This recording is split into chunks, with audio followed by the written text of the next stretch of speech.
139쪽에 해당하는 부분을 보도록 하죠. 지금 우리가 찬성 측에서 입론한 부분을 봤어요. 자, 따라서 저는 투표 연령을 낮춰야 한다는 논제에 찬성합니다.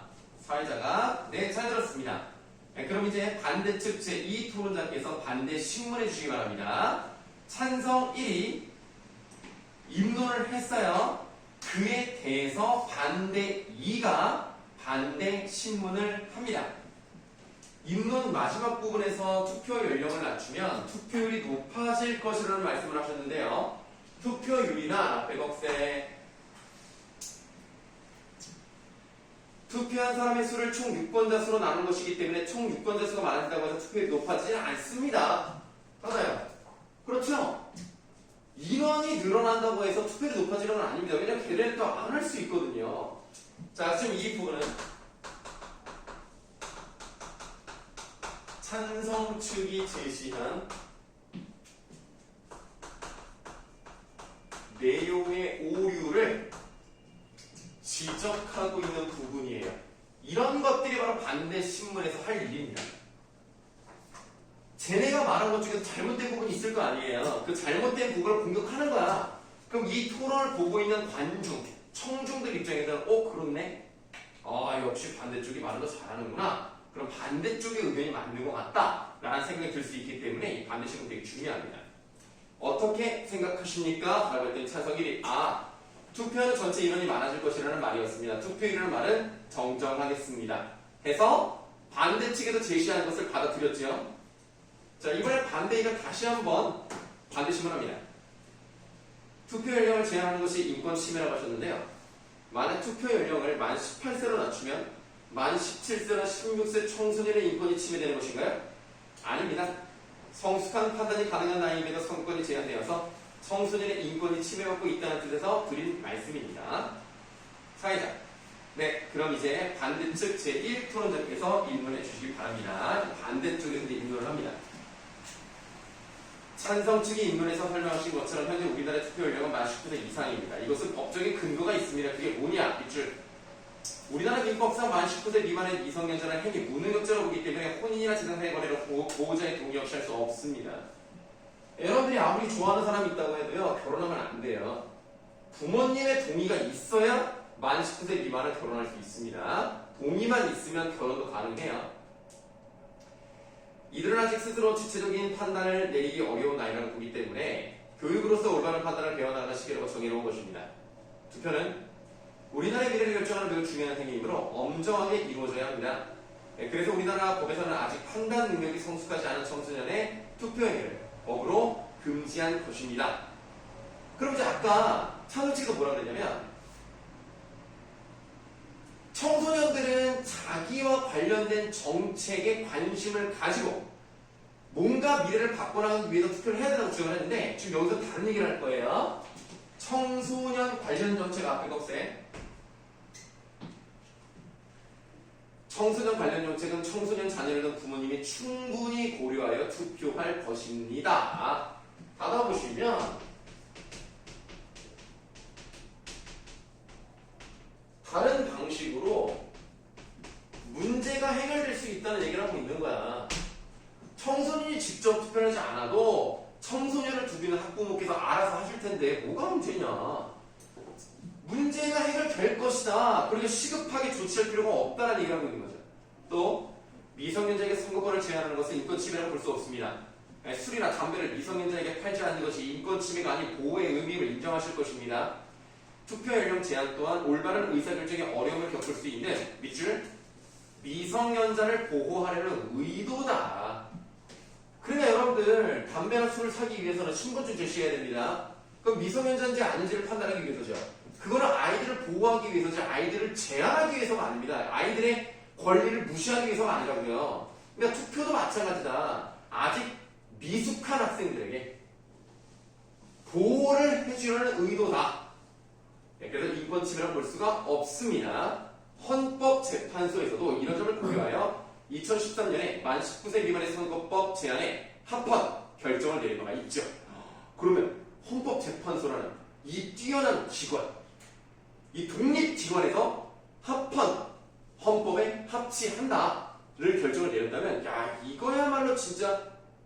좋은 사례가 되겠죠. 그리고 만일 현재와 같은 투표 연령 제한이 만 19세 미만의 인권을 침해하는 것이라고 한다면 투표 연령을 낮춘다고 해결될 수 있는 문제가 아닙니다. 투표 연령을 만 18세로 낮춰도 만 17세나 16세의 인권은 침해되는 건 아닙니까? 그렇다고 투표 연령의 제한을 없앨 수는 없습니다. 뭐 애기가 할 수는 없잖아요. 그러면 투표 연령을 낮춰야 한다는 주장은 설득력이 없습니다. 선거권이 없어서 청소년이 정치나 정책에 무관심하다는 것은 적절하지 않은 의견입니다.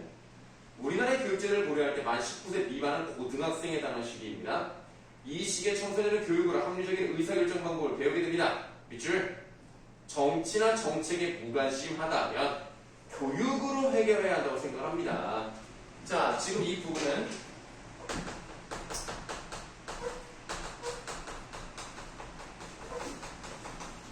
찬성 측의 주장에 대한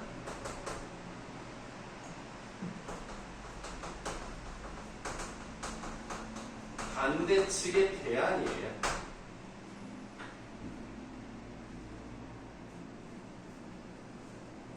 자기가 영향을 받을 수 있는 정책에 관심을 가지기 위해서 투표를 해야 된다고 주장하는 거에 대해 이 반대측은 뭐라고 하냐면 만약에 그것 때문에 무관심하다 교육하면 되잖아. 교육을 통해서 알 수 있게 하면 되는 거 아니야? 이렇게 주장하고 있죠? 만약에 뚜껑쌤 만약 투표 연령을 만 18세 이하로 낮추면 잘못된 의사결정으로 투표의 본질을 흘릴 수 있습니다. 받으시면 자, 정책 도입의 부작용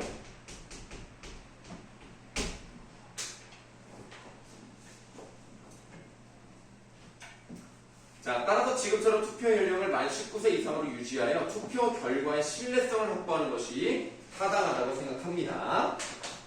자, 따라서 저는 투표 연령을 낮춰야 한다는 논제에 반대합니다. 자, 사회자가 그래요.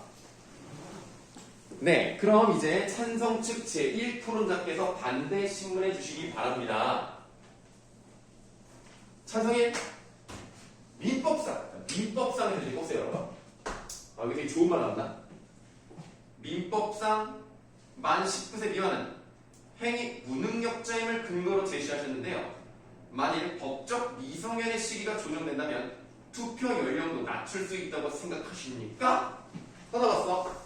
그러니까 지금 반대 측이 제시한 법적 근거에 허점을 지적했어요. 아까 민법에서 만 19세 미만에 대해서 얘기를 했는데 그럼 만약에 민법이 바뀌었어. 만 18세로 됐어. 그럼 상관없냐? 라고 물어보는 거죠. 생각해볼 문제인 것 같습니다. 하지만 현행법상 미성년이 그렇게 정해져 있다는 점에 주목해야 합니다. 청소년 자녀를 둔 부모님이 청소년과 관련된 정책을 충분히 고려해 투표할 것이라고 하셨습니다. 그런데 부모님의 생각과 자녀의 생각이 다르면 투표로 청소년이 의사를 표시할 수 없는 건 아닙니까? 문제점이 있죠. 청소년보다는 성인인 부모님이 더욱 성숙한 판단을 내릴 수 있다는 것을 전제로 드린 말씀입니다. 동의하십니까? 예, 알겠습니다. 예, 지금 동의를 한다는 얘기는 본인을 못 믿겠다는 얘기잖아요. 예, 부모님이 더 잘하실 거라고 생각하겠습니다, 그러면. 자, 청소년보다는, 성인이 부모님이 더욱 성숙한 판단을 낼 수 있다. 자, 네, 그럼 이제 찬성 측 제2토론점에서 입론해 주시기 바랍니다. 2016년 현재 전 세계 국가의 90% 이상이 투표 연령 기준을 만 19세보다 낮게 규정하고 있습니다. 또한 경제협력개발기구에 가입한 국가 가운데 유일하게 우리나라만 투표 연령 기준을 만 19세 이상으로 규정하고 있습니다. 이처럼 밑줄 투표 연령을 낮추는 것은 세계적인 추세이기도 합니다. 그렇네요. 매체의 발달로 과거와는 달리 사회적 정치적인 문제들을 접할 기회가 많아진 지금 투표 연령을 낮추는 것은 지극히 자연스러운 일입니다. 반대 측에서 민법상 미성년자인 것을 근거로 제시하셨는데 여기도 좋은 말 나왔다. 병역법에서 보세요. 병역법에 따르면 만 18세부터 입대할 수 있습니다. 또한 도로교통법에 따르면 운전면허를 받을 수 있는 연령 또한 만 18세부터입니다. 받아보자.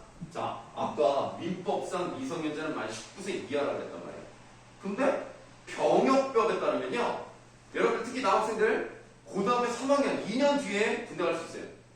그때 누가 가요? 뭐라고요? 그때 누가 가요? 아니 갈 수 있다고. 이게 지금 만 18세부터 입대할 수 있대. 고3 때 휴학하고 군대 가는 거 가능합니다. 원하시면 가셔도 돼요. 네. 고3 때 갈게요? 아니 원하시면. 아니 강제로 가는 게 아니라 갈 수 있으니까. 그 다음에 운전면허 고3이면요 여러분들 돈만 있으면 차 타고 학교 갈 수 있습니다. 그래서 학교 주차장에 주차를 하는 거지. 가능합니다. 운전면허만 있으면 운전할 수 있으니까 내가 돈만 있으면 뭐 중고차라도 300만 원짜리 사가지고 갈 수 있는 거예요. 다만 300만 원이 없어졌는지. 오토바이가 썼는데요. 오토바이 지금 쓸 수 있죠? 오토바이는 학교에서 안전상의 문제를 못하게 할걸요? 맞아요, 못하게. 네, 그러니까 자동차는 가능합니다. 자동차 안전하잖아요. 그래서 그냥 운동장 뚫고 들어가시면 됩니다. 네, 사고보도 고쳐보도 가능합니다. 네, 2년 있으면 여러분들 가능합니다. 그때 면허 따시면 돼요. 면허는 빨리 따는 거 면허는 빨리 따는 게 좋습니다. 선생님도 21살에 땄어요.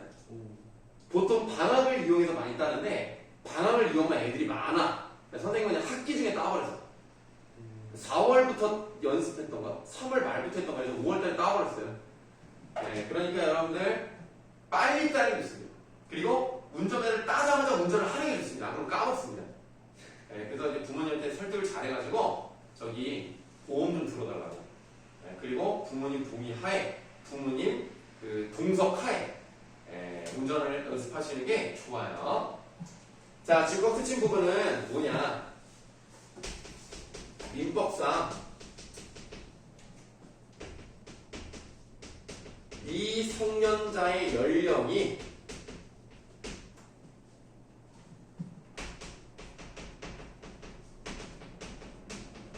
반대측의 근거가 될 수 없음을 얘기하고 있는 거예요. 민법상 만 19세 미만은 행위 무능력자라고 했단 말이야. 아 근데 행위 무능력자가 운전을 한다고요?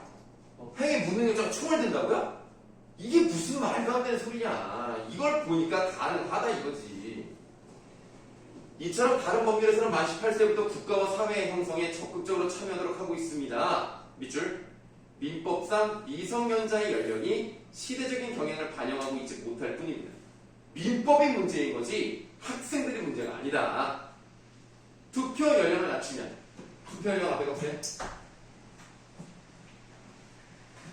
투표 연령을 낮추면 정치에 참여하는 피선거권자들이 유권자인 청소년을 의식하게 될 것이고 따라서 그들을 위한 입법과 정책 제안에 더 관심을 기울이게 될 것입니다. 또한 청소년은 사상이나 인격보다 자유롭습니다. 그렇습니까? 자유롭나요? 네. 자유로워요. 너무 자유로운데요 지금? 그러니까 예를 들어 쉽게 말하면 더불어민주당이 주장하는 것과 국민의힘이 주장하는 것 어느 한쪽으로 고정관념을 갖지 않고 차근차근 이쪽이 맞는 말 이쪽이 틀린 말 뭐 이런 것들을 구분할 수 있느냐? 그렇습니까? 그러니까 어느 한쪽 편만 들진 않는다 여러분들은. 네. 잘못하고 잘못하다고 말하고 잘하고 잘하다고 말하고 알겠습니다. 그러면 여러분은 자유롭네요. 어른들은 좀 그렇지 않거든요. 어른들은 좀 대체로 우리나라에서 30, 40, 30 정도로 각각 30은 이게 이쪽 당 이렇게 나눠져 있고 나머지 가운데가 중도층이라고 할 수가 있는데 나눠지는 경우가 많습니다. 여러분들은 좀 올바른 판단을 잘 하셔서 다음에 지방선거 하실 때 어떤 사람이 행정을 잘하는지를 잘 판단하셔서 하시면 되겠습니다. 지금 김포시장이 누군지 알아요? 관심 좀 가져. 관심을 가져야 다음에 선거할 때 니네가 저 알고 있는지를 알아야 잘한다고 생각하면 뽑으면 되는 것이고 아마 또 나오겠죠 당연히. 1년 정도만 보면 돼요. 네? 1년 정도만 보면 돼요. 1년 동안 보면 돼요? 알겠습니다. 이제 비리만 안 느끼는 거죠. 네, 뭐 그렇긴 합니다. 네, 비리가 좀 문제죠. 자, 그래서 청소년의 사상이랑 의견은 자유롭습니다. 성인보다 정책과 업무 능력 등을 객관적으로 바라볼 수 있으므로 더 민주적인 의사결정을 할 수 있을 것입니다. 따르시면 지금 찬성 측이 얘기하는 정책을 도입했을 경우에 다시 말하면 만 18세 미만으로 투표 연령을 낮췄을 경우에 그 정책 도입의 이 효과에 대한 얘기를 하는 거죠.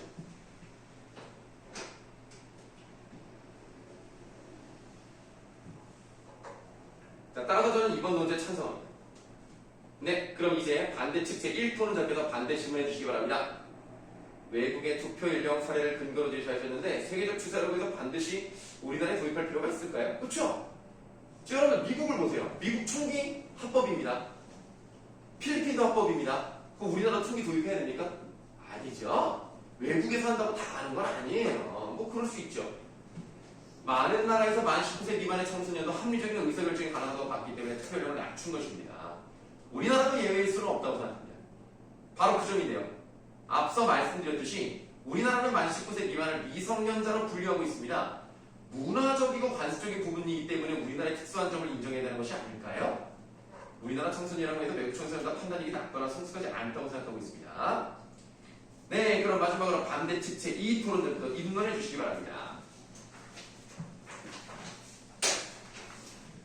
우리나라는 1960년부터 만 20세 이상이 되는 국민에게 선거권이 있었습니다. 그러다가 지난 2005년부터 투표연령을 낮춰 만 19세 이상으로 정해놓았습니다. 투표연령을 낮춘 지 불과 10년 남짓되었습니다. 투표연령을 낮추는 것이 세계적인 추세라면 우리나라도 이미 10년 전에 이를 감지하고 법적으로 실천해오고 있는 것입니다. 우리도 이미 그렇게 했다고. 그런데 밑줄 또다시 투표연령을 낮추면 지나치게 빠른 변화로 부작용이 생길 가능성이 있습니다. 자, 선거는 공정하고 객관적인 판단이 필요합니다. 하지만 청소년 앞에 떴네. 청소년은 인기 위주의 즉흥적이고 단편적인 판단과 학연, 지연, 혈연 등의 주관적 요인에 영향을 받을 가능성이 크기 때문에 민주주의가 질적으로 하락할 수 있습니다. 맞아요. 이것은 아까 어떤 것에 대한 반박일까? 지금 뭐라고요? 아니, 그거 말고. 객관적인 판단? 아까 뭐라 그랬어요? 사상이나 이념에서 자유롭다고 했었단 말이야. 근데 지금 이거는 오히려 그렇지 않다고 얘기하는 거예요. 그래서 사상이나 이념에서 자유롭다는 것을 반박하고 있는 거예요. 사실은 선생님 이 말에 조금 동의할 수 없는 게 너네 학연이 뭔지는 알지? 잠깐만 왜 눈빛 이렇게 내가 쳐다보니까 왜 피하지? 학연은 학교 2년? 그러니까 나랑 같은 학교 출신. 지연은 지역 같은 지역 출신. 혈연은 가족. 그러니까 같은 성씨. 나랑 같은 성이야. 그걸 뽑아야 돼. 이게 과연 학생들이 그럴까요? 아니요. 그럼 사고거나 고초가 나오면 그 사람 뽑을 거예요? 아니요. 관계없죠. 나는 좀 이 말이 약간 이해가 좀 안 되는데. 다만 인기 위주는 조금 영향력이 있지 않는가 라는 생각을 합니다. 예를 들어서 뭐 이제 그 선거 유세 같은 거 할 때 그 연예인이 오는 경우도 있어요.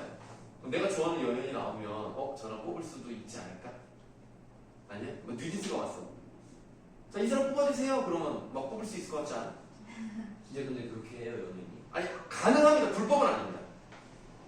네. 왜 지금 약간 뽑으려고 뉴진스 아니, 난 그런 거야. 약간 흔들렸다고 하는데. 아니. 다만 뉴진스 같은 아이돌이 나올 리가 없죠. 네. 욕먹으려고. 왜 나옵니까? 좀 나이든 연예인들이 나오는 경우는 있어요. 이제 뭐 자기도 살 만큼 살았고 돈도 많이 벌었으니까 내가 뭐 말하고 싶은 거 말하겠다. 이게 무슨 문제냐? 가능은 합니다만 이제 주변 사람들이 상대쪽 정당 사람들이 좋아하지 않죠. 그래서 좀 나오는 건 좀 위험하긴 하다. 그러나 어쨌든 청소년은 사상이나 이념에서 자유롭지 않을 수 있다라는 얘기를 하고 있습니다. 타이완은 만 20세 이상입니다. 타이완이 어디입니까? 태국? 중국. 아, 아니야. 아니가. 지금 서진이 뭐라 그랬어? 중국 아니야. 중국 아래라 그랬어요? 네. 뭐 중국 아래 있는 거 맞는데 타이완. 타이완은 대만입니다. 대만. 아. 태국이 아니에요. 태국은 타일랜드고요. 네, 이거를 많이 헷갈려서 한번 물어봤습니다. 타이완과 타일랜드는 달라요. 그럼 타일랜드의 수도는 어디입니까? 타이완. 야 임마! 타일랜드랑 타이완은 다른 나라라니까 무슨 태국의 수도 어디였지? 네, 방콕이죠. 오. 그럼 타이완의 수도는 어디입니까? 타이완. 타이완의 수도는 타이완이야? 수도. 아니야. 싱가포르는 싱가포르지만 타이완은 아니에요. 뭐예요? 타이완은 타이페이. 부르마블이 맞아요. 부르마블에 있죠. 타이페이가 5만원짜리. 맞아요. 타이페이 좀 싸요. 네, 서울이 제일 비싸요. 첫 번째 라인. 첫 번째. 현장에서 게임은 서울은 이제 도착 좀 바로 앞에 있죠. 그래서 서울이 200만 원이냐? 100만 원. 100만 원이냐? 걸리면 200만 아, 원. 걸리면 200만 원이야? 말도 안 되죠. 서울은 왜 이렇게 비싸? 이거 사주는 거. 너 뭐 전문가야? 너 거기 무슨 회사 관련돼 있어? 씨앗은행 막 이거 시드 많이 엎는 거 아니야? 씨앗은 5만원짜리 한 20장 있어요. 아 부자네. 예, 100만 원이었구나. 자 그래서 타이완은 만 20세 이상, 싱가포르는 만 21세 이상이 되어야 투표할 수 있습니다. 이들 나라 자국의 정서 문화를 반영한 이처럼 정한 것입니다. 이처럼 이줄 투표 연령은 그 나라의 문화적 관습이나 교육제도 등을 종합적으로 고려해서 결정해야 되는 거죠. 이게 뭐 다른 나라가 이렇게 한다고 우리가 따라갈 필요가 없는 겁니다. 기본적인 학교 교육을 받는 초중고 학생들은 투표를 준비하는 예비 과정이 있다고 볼 수 있습니다. 따라서 투표 연령을 낮출 필요가 없습니다. 네, 그럼 이제 찬성 측 제2 토론자께서 반대 신문해 주시기 바랍니다. 청소년은 객관적 판단력이 부족해서 투표에 참여하면 민주주의의 질적 하락에 우려된다고 하셨는데 근거 있어요? 하버드. 네, 하버드 나왔습니다. 여러분들 여러분들이 그 미국에서 뭐 제일 유명한 대학, 세계적으로 유명한 대학 아는 거 하버드 말고 뭐 있습니까? 세프드. 네, 잠깐만. 세퍼드요? 걔 이름 아니에요? 어디요? 뭐 있지? 스탠포드로. 아, 스탠포드. 그 다음에 스카이. 아, 스카이. 스카이는 대학이 이름이 아니잖아요. 뭐가 있지? 뭐 까먹었다. 지금 서연고 얘기하는 거예요? 스카이? 서울. 아, 서울대요? 아니야. 뭐요? 까먹었어. 네, 알겠습니다. 뭐 옥스포드도 있고, 아, 맞다. 없어. 예일대도 있고, 예일. 뉴욕대도 유명합니다. 예일 때. 예일대학교. 예일. 그 예일이 한자가 아니에요. 영어입니다. 미국에 있는 예일대를 말하는 거예요. 자, 그다음에 뭐 이제 이과 쪽으로는 공대 쪽으로는 MIT 굉장히 유명하죠. MIT는 어디 있는지 아십니까? 아, 당연히 미국에 있는데 미국의 어느 주에 있는지 아세요? LA. 시카고. 아니 이름이 MIT잖아요. M. 네, 멕시코. 미국 멕시코에 있다고요? 그게 무슨 말이야? 매사추세츠 주에 있습니다. 아. 그래서 M이에요. M. 매사추세츠? 스파이더맨 많이 나오는. 아 그렇구나. 결국 이거 얘기하면 스포니까 얘기하지 않겠습니다. 결국 세 아니 얘기 아니야. 말하시면 안 본 사람이 있어요. 네. 있어요? 예, 뭐 다 어떻게 다 봤겠어. 안 본 사람이 나는 봤는데 혹시라도 그거 마지막 결론 얘기하면 좀 그래요. 추니? 어떤 거요? 추워? 저 아니. 괜찮아? 그 스파이더맨 그거 저기 닥터 스트레인지 아, 그거 마지막 얘기하면 이거 스포잖아. 아 절대 말하면 안 되죠. 얘기 안 해. 그래서 너 봤어? 아, 봤죠. 뭐야? 아, 유경이 근데 봤어? 아, 무슨 생각을 하는 건 뭐지? 봤는지 안 봤는지 생각을 해야 돼? 영화를 많이 봐? 근데 왜 생각이 그렇게 생각을 해야 되나? 안 본 것 같아? 스파이더맨이 나오는 영화를 보기로 봤어? 극장에서?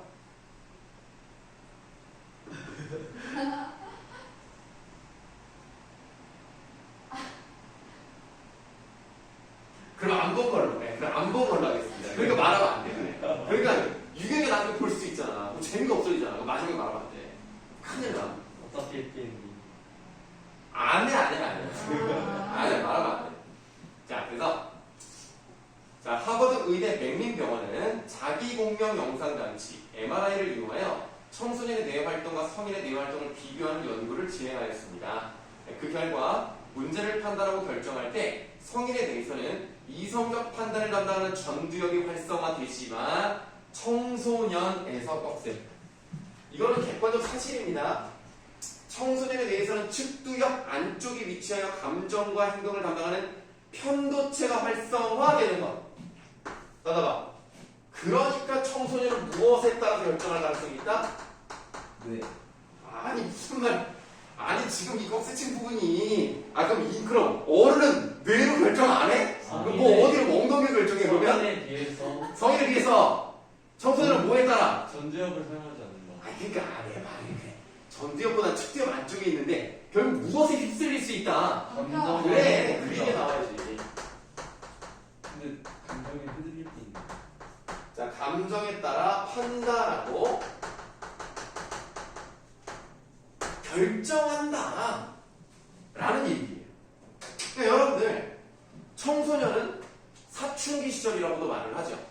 그 사춘기를 약간 그 좀 그럴듯한 말로 무슨 시기라고 하죠? 땡땡땡땡의 시기. 질풍노도 있고. 그렇죠. 오. 청소년은 감정 기복이 좀 심합니다. 기분이 좋았다가도 기분이 나빠졌다가도 우울했다가도 기분이 좋았다가도 자꾸 감정 변화가 성인에 비해서 좀 폭이 크다는 얘기죠. 성인도 물론 감정 변화가 없을 수는 없죠. 근데 청소년은 약간 짜증도 그냥 확 나. 막 인생 재미없어 이러다가 애들은 재밌다 이러다가 지금 공부해야 되네 짜증나. 그러다 또 뭐가 재밌는 거 생각하면 또 막 웃고 떠들고 막 에센스 고 재밌고 막 약간 좀 이런 게 있다는 얘기입니다. 그래서 뭔가를 판단할 때 감정이 휩쓸리는 경우가 있기 때문에 이런 객관적 사실이 있으니까 청소년들은 투표하기에는 조금 에바다. 자, 청소년기에는 이성적 판단을 담당하는 전두엽이 아직 완전히 발달해 있지 않기 때문입니다. 이처럼 청소년은 객관적 판단력이 부족하다고 할 수 있습니다. 찬성 2가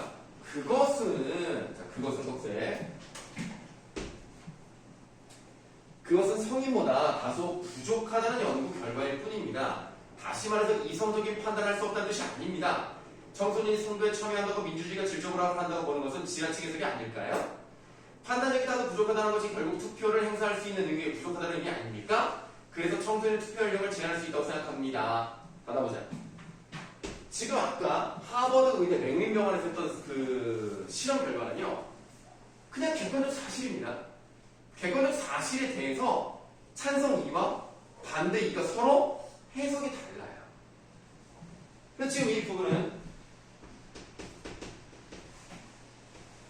자료에 대한 해석이 엇갈리고 있다라고 말할 수가 있고요. 근거의 타당성을 검증하고 있는 중이죠.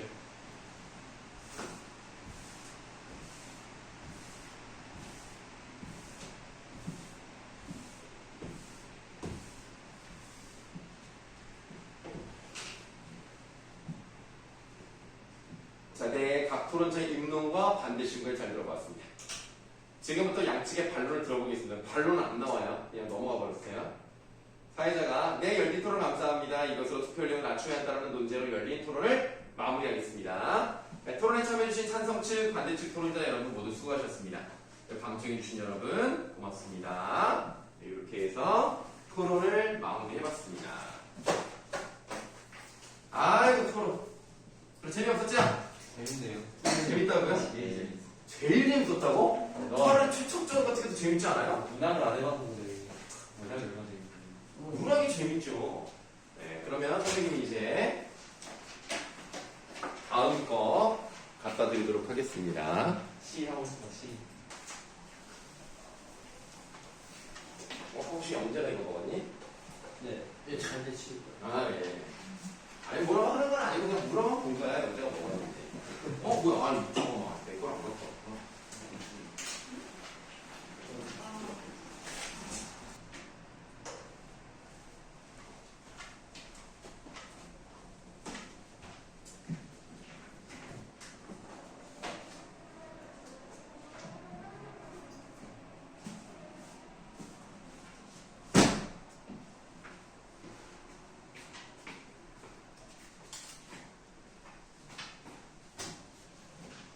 참여력은 좀 이따 할 거고요. 먼저 듣기 말하기 방식의 다양성부터 한번 보도록 하겠습니다. 이거는 그냥 편안한 마음으로 그냥 들으시면 돼요. 뭐 어렵지 않습니다. 182쪽이라고 되어 있는 부분을 한번 읽어보도록 할게요. 사람들은 저보다 다른 듣기 말하기 방식을 사용하여 의사소통에 참여한다. 듣기 말하기 방식을 밑줄 하세요. 듣고 말하는 내용, 표현이나 말투, 상호작용 방식 등 여러 가지 측면에서 다양하게 나타난다. 네, 뭐 그렇게요. 아직까지 여러분들이 듣기 말하기 방식이 무엇인지를 잘 모르실 텐데 한번 읽어보시면 뭔지 아실 겁니다. 가령 어떤 사람은 시사 문제에 대해 대화하는 것을 선호하지만 다른 사람은 일상생활에 대해 대화하는 것을 더 선호할 수 있겠어요. 그렇죠? 이게 바로 듣고 말하는 내용에 해당하는 거고. 그리고 어떤 사람은 정중한 표현을 중요하게 생각하는 사람도 있지만 격의 없는 표현을 선호하는 사람도 있을 거예요. 그렇겠죠? 이건 표현이나 말투고요. 누군가는 듣기를 더 좋아하는 반면 누군가는 말하기를 더 좋아할 수 있습니다. 그래서 듣기만 좋아하는 사람끼리 있거나 말하기만 좋아하는 사람이 있으면 이건 대화가 이루어지기 어렵습니다. 이게 듣는 사람이 있으면 말하는 사람이 있어야 돼요. 말하는 사람이 있으면 듣는 사람. 커피가 나. 아이고, 빨리. 네. 갔다 오세요. 영재 오늘 너무 열심히 본 거였구나. 저 오늘 네. 저 오늘 야, 선생님 빨리 가요. 네. 빨리 가서 와서 얘기해. 아니, 코피가 나는데 그 얘기를 하고 있으면 어떡해. 가장 재밌는 학생이야. 경찰서 갔다 왔어요. 경찰서요? 네. 아니, 왜 무슨 범죄를, 아니에요. 무슨 짓을 했길래? 아니 밤에 다른 학교에 문 따고 들어가서. 뭐? 뭔 소리야? 아니 근데 농구밖에 안 했어요. 아니, 왜 문을 따고 들어가고 담을 넣는 것도 아니고? 놀라가지고 아니, 좀 위험한, 좀, 큰일 날 짓을 해네, 이거. 영재야. 네. 그래, 얼른 와. 많이 피곤하구나. 나 숨이 나 왜 피곤하다고? 왜? 왜 피곤하다고? 오늘 무슨 일이 있어? 아, 무슨 일이 있었어요? 말 들으신 거 아니에요? 아니, 못 들었어요. 네. 아, 그냥 끝난 거예요? 네? 아니, 뭐가 얘기해 줄 것 같은 얼굴이었는데. 8시부터 일어나가지고. 네? 8시에 막 아니 정상적인 거 아니야? 그러니까 주말이잖아, 주말. 아침인데 8시에 일어났다고요? 네. 아이고, 벌써 깨어난 지 12시간이 넘었네. 많이 피곤하겠네. 아, 그래요. 네, 알겠습니다. 코피가 날 정도구나. 자, 다음 문단. 네, 개인적 특성에 따라 듣기 말하기 방식이 다르게 나타날 수 있다. 예를 들어 기질이나 성향에 따라 듣기나 말하기 중 어느 한쪽을 더 편하게 생각할 수 있고 성장 과정이 어떠했느냐에 따라 선호하는 말의 내용이나 말투가 달라질 수 있습니다.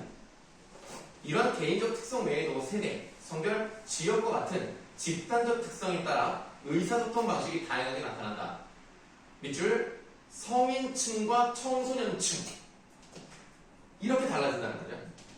아무래도 청소년층은 신조어, 은어 이런 것들을 많이 쓰고 성인층은 여러분들이 봤을 때 좀 재미없는 이야기, 좀 딱딱하고 세상 사는 이야기 이런 것만 하기 때문에 이 선호하는 화제가 다를 수 있죠.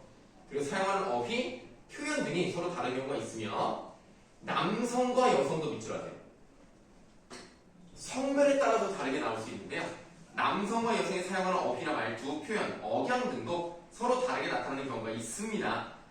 상대적으로 남성들의 말이 좀 더 셉니다.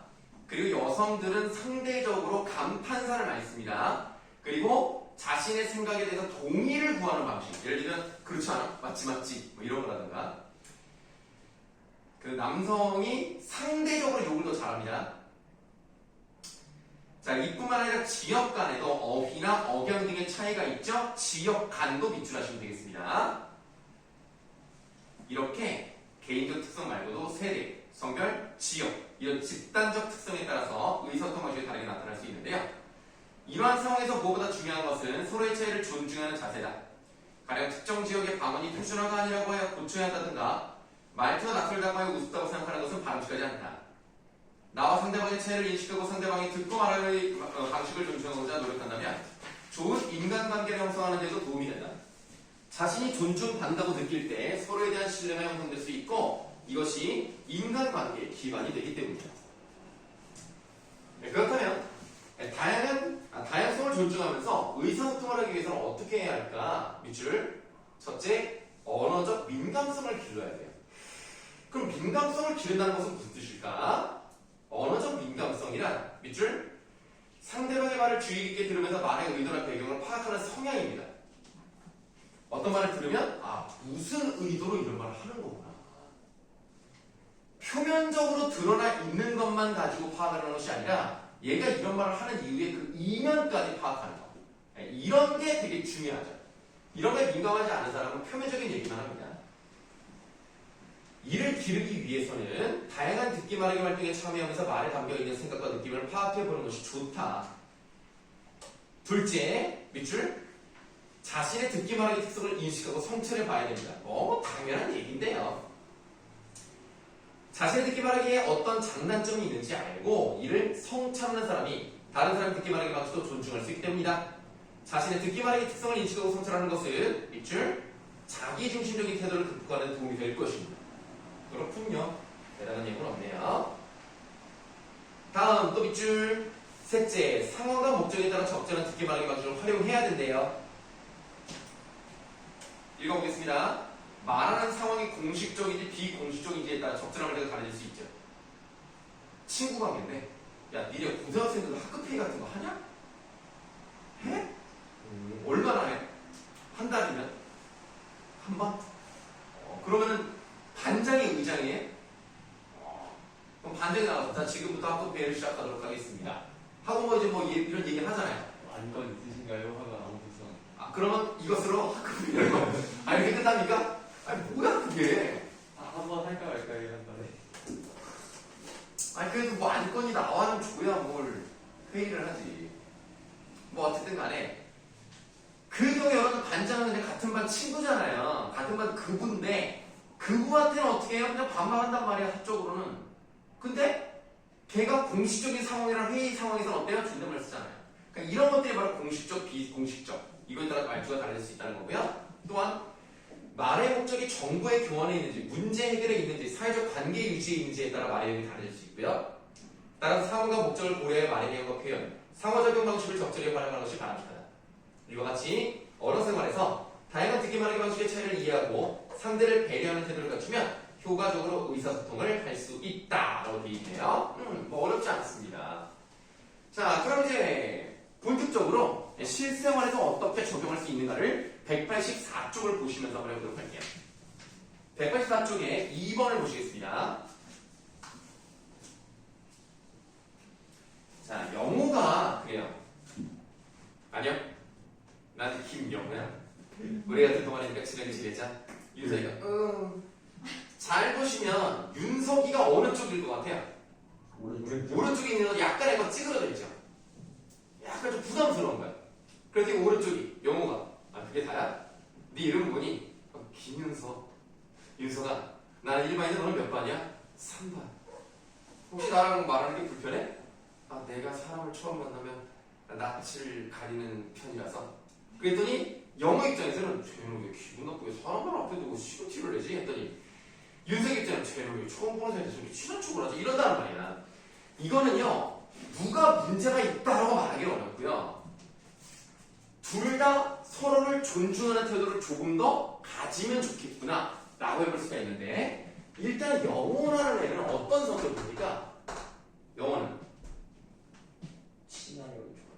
네 좋습니다. 외향적이고 사교적입니다. 그럼 윤석이는 어떻습니까? 내성적이고 낯을 가려요.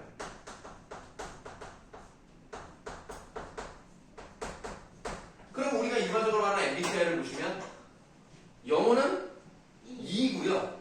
윤석은 I입니다. 그래서 선생님도 I이기 때문에 상당히 내성적입니다. 낯을 많이 가리고요. 친하지 않은 사람과 한 자리에 있는 게 너무 힘들어요.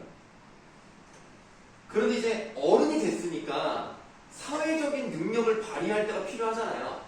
일단은 뭐 말을 좀 거는 것도 좀 필요하잖아. 그냥 가만히 앉아있으면 그렇잖아. 그냥 말을 좀 거는데 말을 거는 것도 생각을 계속 하면서 먹어요. 이제 이 대화가 끝나면 무슨 말을 해야 될까? 근데 할 말이 없으면 되게 불편해.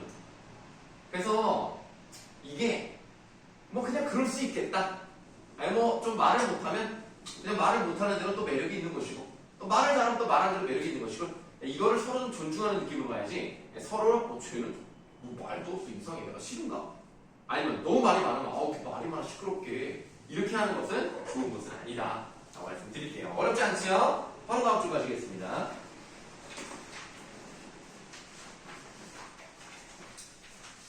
자, 다음 줄에 185쪽이 나와 있네요. 여기에서 3번 한번 보도록 하겠습니다. 이거 되게 중요해. 이거 되게 중요한데 은기가 그래. 경민아 어떡해 큰일 났어. 왜 무슨 일이야? 지갑을 잃어버린 것 같아. 아무리 찾아봐도 없어. 왔던 길에 다시 가봤어? 다시 가봤는데 없었어. 어디에 둔지 기억 안 나? 가방을 찾아봤어? 벌써 찾아봤지. 근데 없어. 우선 학생증 재발급 신청하고 이 지갑을 주는 사람을 찾을 수 있도록 벽보를 붙여봐. 정말 속상해. 내가 정말 아끼는 건데 지갑처럼 중요한 물건 아무 데 놓고 다니면 어떡하니?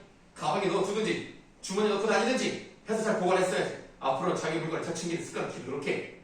안 그래도 속상한데 지금 그런 소리 꼭 해야 되겠어? 응? 왜 갑자기 화를 내? 자, 경민이는 뭐예요? T입니다.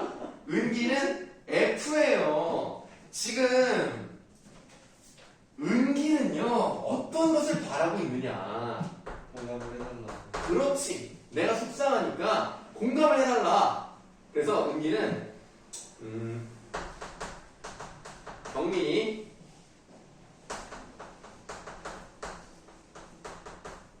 공감할 줄 모르고 가르치려고만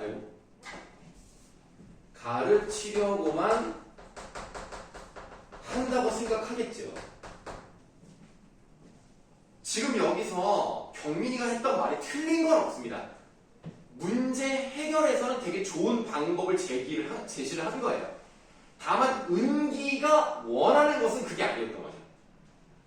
네, 그러니까 은기 입장에서는 좀 섭섭할 수 있어. 아니 내 마음을 이해해달라고 얘기를 하는 건데 문제를 해결해달라고 하는 게 아닌데 그 목적에 맞지 않았기 때문에 경민이가 잘못한 것은 없지만 은기 입장에서는 속상할 수 있어요.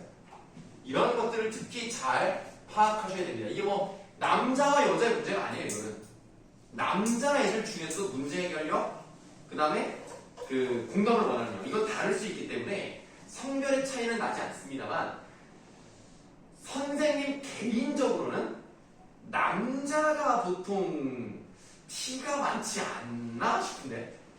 저는 F예요? 저 99%예요.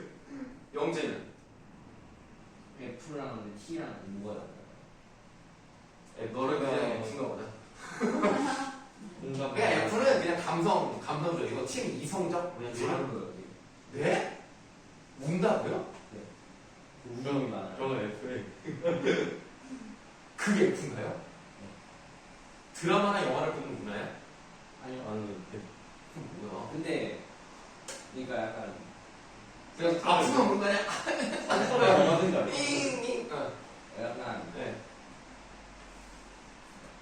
그냥 잘 울어요. 딱 선을 잘 잡는 거. 혼나면 울어요. 아 진짜? 혼자 다른 데 가서 울고. 학교에서도요? 학교에서는 아직 안 혼났어요. 안 울리겠나? 네. 아니요. 아까 프린트 안 갖고 왔다고 뭐라고 했다면 네. 너무 상처받지 마. 그 정도로 혼내진 않았단다. 승민이는 뭐냐? 어이씨 우리 다 F야. 나만 T야? 아니 저도 T예요. 아 T예요? 네. 유경이 뭐야? F. 아니 뭐야 T가 2명밖에 없어. 뭐야, TF 빨리. 아니 행복하다. 진짜. 여러분들은 공감이 필요한 사람들이군요. 그렇습니까? 진짜 한강에 여자 살기 힘들다. 뭔가 내가 여기 안 어울리는 것 같아. 그래요. 아니 F가 그렇게 많아? 아니, 별로 없어요. 그래. 아니 여기는 F가 4명이나 된단 말이야. 김태현은 뭘까? T요. 얘 T야? 아니, 별로. F야? 난 F 같은데. F. 태현이 F 같아. 아이고 녹화되고 있네. 자. 그래도 이제 욕한 거 아니란다. 진짜. 자, 은기랑 경민이는 서로 상황이 다르기 때문에 둘이 잘못하고 말 것도 없어요. 그냥 서로가 맞지 않았을 뿐입니다. 이거를 상대가 원하는 게 무엇인지를 파악을 하고 거기에 맞춰서 얘기를 하는 게 좋아요. 그래서 그 인스타 같은 걸 보면 그런 게 있는데 지각을 했을 경우에, 좀 늦었을 경우에 T한테는 어떤 이유 때문에 어떻게 몇 분을 늦어서 이렇게 될 것 같다고 정확히 말하면 되고, F한테는 늦어서 미안해, 힘들겠다, 추우니까 어디로 들어가 있어, 이렇게 말하면 된다던데. 맞습니까? 알겠습니다. 예, 뭐 넘어가셔서 이번에는 187쪽 한번 가볼까요? 187쪽. 자, 엄마랑 학생이랑 대화를 합니다. 수면아, 친구 생일 선물은 뭘로 할지 정했니? 생선은 문상이 최고죠. 요즘 이런 말 씁니까? 생선이란 말 씁니까? 쓰는데 쓰긴 써요. 문상은 많이 쓰는 것 같은데. 많이 써요. 근데 엄마가 생선이 뭔지 몰랐던 거야. 이건 갑자기 낸 생선? 그리고 문상을 간다고? 누가 돌아가셨니? 무상. 뭐요? 아니요. 왜 문화상품 거야? 무상인데 어른들도 약간 알만하지 않나요? 모르셨나 봐요. 네.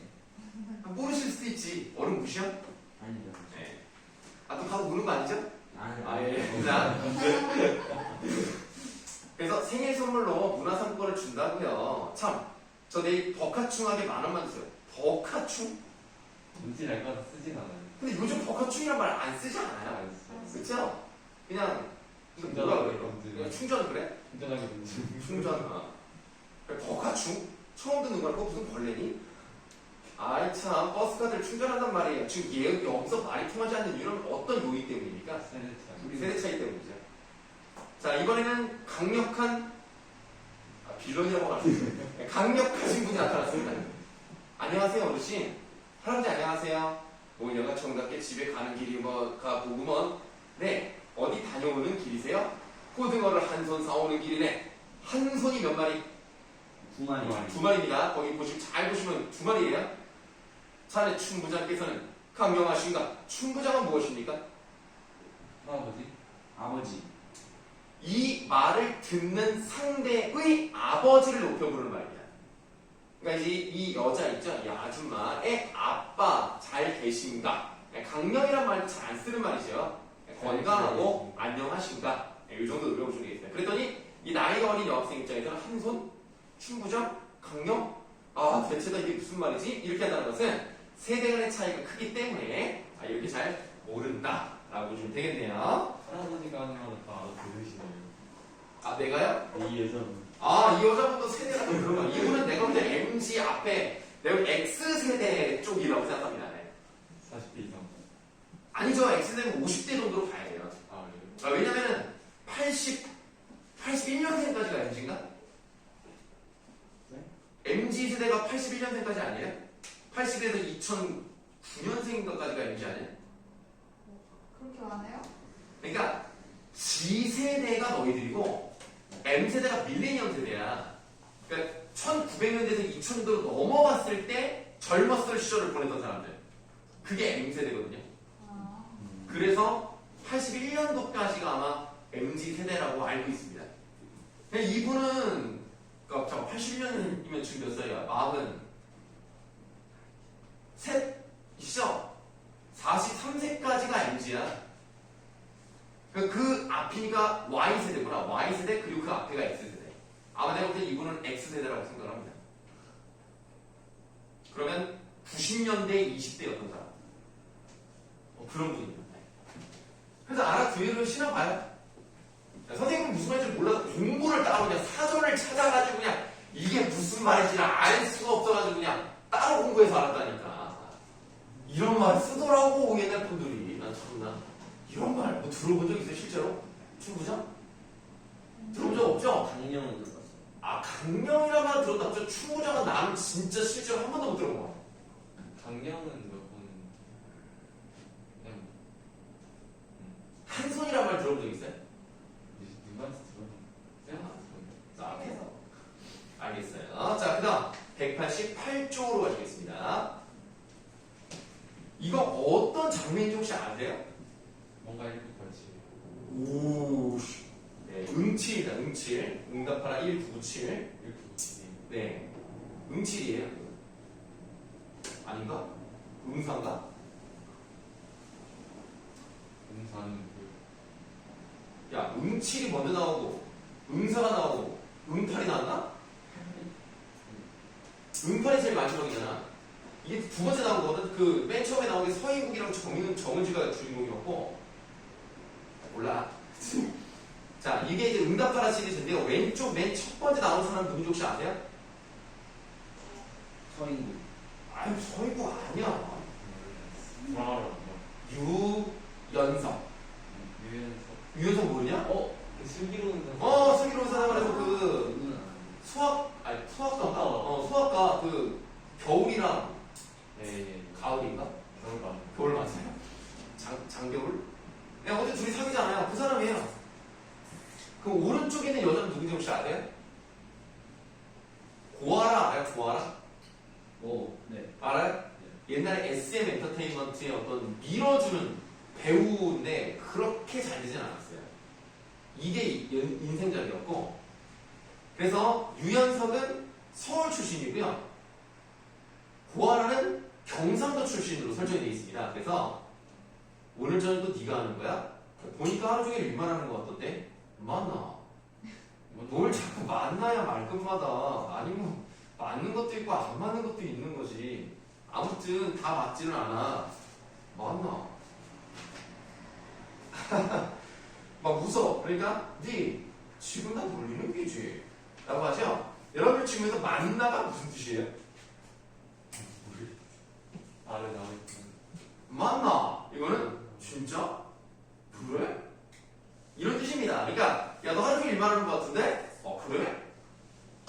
그러니까 아무 다 맞진 않아. 그래? 막 웃으니까 이제 비운 자기를 이제 놀린다고 생각하는 거죠. 그러니까 만나는요 여러분들 그냥 그래? 진짜 정도의 의미지 진짜 맞느냐 틀리냐를 물어보는 게 아닙니다. 그래서 여기서 이제 지역 간의 말 차이 때문에 이렇게 의사소통이 잘 되지 않는 경우가 있다라고 보시면 되겠습니다. 자, 뭐 어려운 거 없었죠? 가볍게 한번 봤습니다. 자, 다음 쪽 한번 볼까요? 다음 쪽까지만 오실게요. 이번에는 춘향전의 한 장면에 나타난 사회가 하는 것을 살펴보자 라고 되어 있는데요. 춘향전의 대충 내용 아시죠? 이몽룡과 춘향이가 서로 사랑을 해서 결혼했다. 뭐 이런 내용인데요.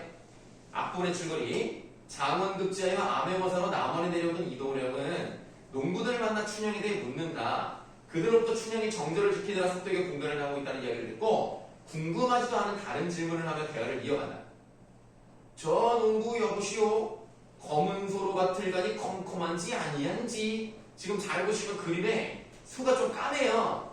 까만 소로 밭을 가니까 좀 까마니까 어둡지 않아요? 라고 이제 약간 농담처럼 합니다. 그런데 농부가 대답하네. 그러기에 발견하고 볕 따랐지요. 무슨 말인지 아시겠어요? 아니.